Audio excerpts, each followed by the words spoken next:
President Bashar al-Assad performs Eid al Fitr prayers at Anas Bin Malek Mosque in Damascus.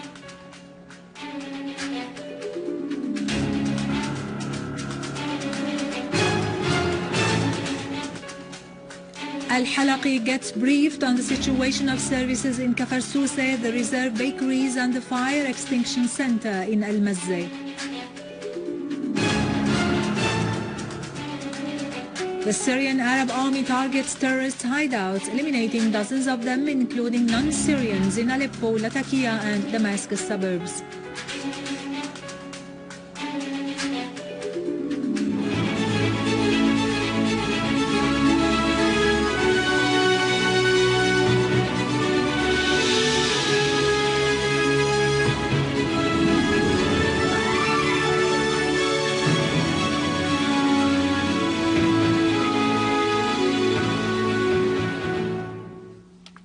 Good afternoon, ladies and gentlemen, and happy Eid. President Bashar al-Assad performed this morning Eid al Fitr prayers at Anas Bin Malek Mosque in Al-Maliki neighborhood in Damascus. Performing the prayers with the President were senior party and state officials, a number of People's Assembly members, the Mufti of the Republic, several Islamic scholars, and a multitude of citizens. The President was received at the entrance of the mosque by the Minister of Religious Endowments, the Mufti of the Republic, the Ba'ath Arab Socialist Party Assistant Regional Secretary, the People's Assembly Speaker, and the Prime Minister. The President and the attendants performed the prayers led by Sheikh Ahmed al-Jazairi. Following the prayers, the President listened to Al-Eid speech delivered by Sheikh Jazairi, who underlined the noble meanings of Eid al Fitr, referring to the importance of love and brotherhood among the citizens of the homeland and their unified efforts to ensure the country's prosperity and well-being.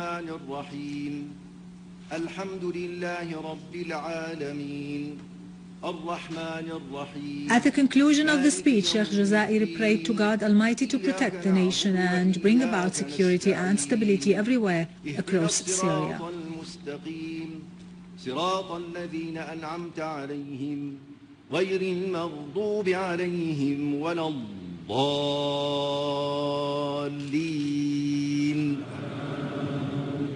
بسم الله الرحمن الرحيم قل هو الله أحد الله الصمد لم يلد ولم يولد ولم يكن له كفوا أحد الله أكبر.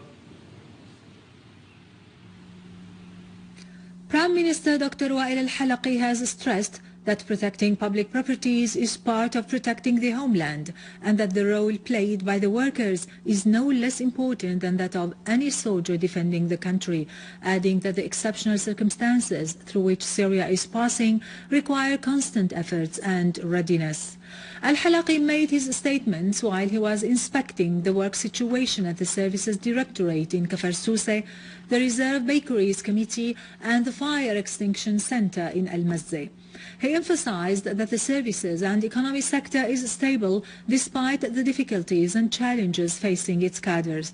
Al-Halaqi listened during his tour to the workers' remarks and was briefed on the mechanism of their work to offer services to citizens. The workers stressed their constant readiness to meet citizens' needs and their stand on the side of the valiant army in defense of the homeland.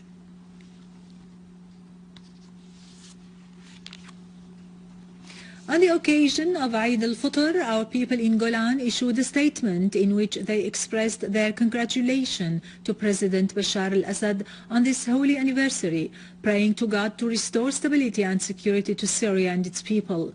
The statement added that the people of Golan expressed their utmost regard to the Syrian Arab army and the great sacrifices they offered, wishing the wounded soldiers quick recovery. The statement condemned the massacres committed by the armed terrorist groups, the last of which targeted the city of Jaramana and the attack on the village of Mughar al-Mir, in addition to the repeated aggression on the towns adjacent to occupied Golan. The statement concluded by expressing full solidarity with the Syrian people and its determination to confront the armed terrorist groups all across the country.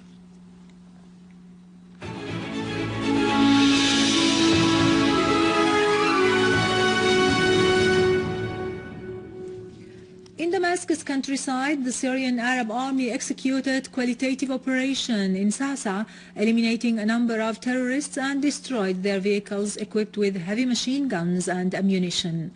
The army also targeted terrorists gathering in Khan al-Sheikh, killing dozens of them. In Damascus countryside, 5 citizens were killed and 12 others wounded when terrorists targeted residential areas in As-Sayyida Zainab with mortar shells. A police source said that the terrorist attack also caused heavy material damage to buildings, properties and cars near the scene. The Syrian Arab Army forces have targeted an armed terrorist group in Dorin that belongs to Slonfe province in Lattakia suburbs. A large number of terrorists, including non-Syrians, were killed or wounded during the operation.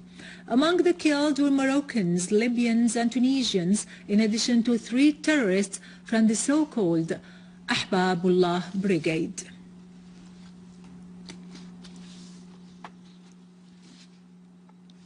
Our armed forces today destroyed an anti-aircraft artillery gun, heavy machine guns and terrorist hideouts in Aleppo and its suburbs.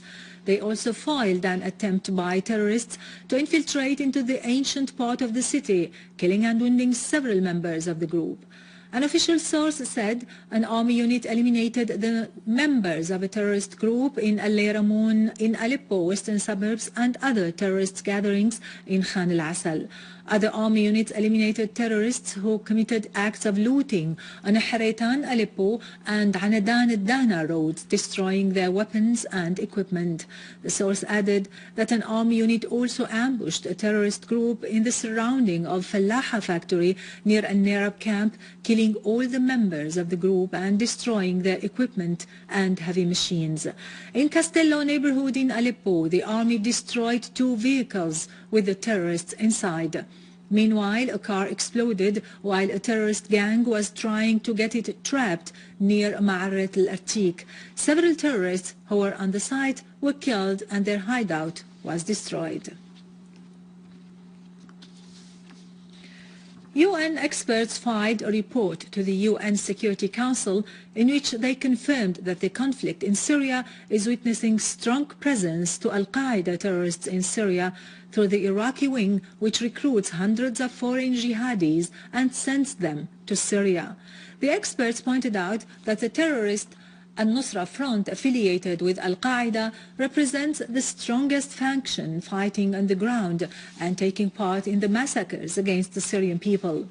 The UN experts called for including these terrorist attacks in Syria to similar terrorist acts committed recently in Boston, Paris and London, which targeted innocent civilians. It's worth mentioning that Jabhat al-Nusra has already claimed responsibility for most of these terrorist attacks in Syria. Now, the latest business and market news after a short break. Stay tuned.